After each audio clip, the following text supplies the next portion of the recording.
Supreme court की जानिब से कराची बदमनी केस में वाज़ेह अहकाम दिए गए कि अब शहर में कोई नो-गो एरिया नहीं होगा, तमाम बैरियर्स और रुकावटें फौरी तौर पर खत्म की जाएं। मगर डिफेंस में आज भी इन अहकामात की खिलाफ वर्जियाँ जारी हैं। डिफेंस जाने वाले कई रास्तों पर रुकावटें कायम किए जाने से न सिर्फ आम रागीर बल्कि इससे मुल्का इलाके गिजरी के रिहायशियों की भी आमदोरफ्त शदीद मुतासिर हो गई है। रास्ता ही नहीं है, हम कहाँ से जाएं?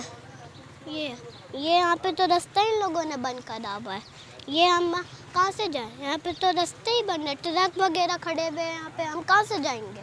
कोई इमरजेंसी हो जाए तो हम यहाँ से कैसे गुजरें? वन वे रोड है, एक गाड़ी गुजर सकती है तो यहाँ शॉर्ट रास्ता पड़ता है।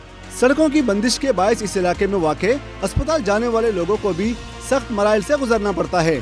चंद कदमों का फासला भी तवील सफर करके तय करना पड़ता है। और एम्बुलेंस नहीं आती है, अगर एम्बुलेंस आती है तो फिर घूम के दोबारा वहाँ से आती है। अभी एक पेशेंट का अभी आप देखें 2 बार गाड़ी मंगवाई है और वो गाड़ी कैंसिल कर दी क्योंकि रास्ते बंद है। अब पेशेंटों के लिए मसला है, यहाँ पे रिक्शे में हर पेशेंट तो नहीं जा सकता, ऑपरेशन वाले पेशेंट होते हैं, इनका सीजर होता है। ऑपरेशन हुआ है मेरे बहू का, 2 दफ़ा गाड़ी मंगाया और वहाँ से आके रास्ते बंद होने की वजह से वो वहीं से कैंसिल कर देता है अस्पताल के करीब से। गिजरी के इसी हलके से मुर्तज़ा वहाब यूसी चेयरमैन मुंतखब होकर मेयर कराची बने, मगर अब इसी हलके के रिहायशियों की आमदोरफ्त रोकने के लिए रुकावटें कायम करके इनकी मुश्किलात में इजाफा कर दिया गया है। कैमरामैन मोहम्मद साजिद के साथ शफी बलोच, डॉन न्यूज़ कराची।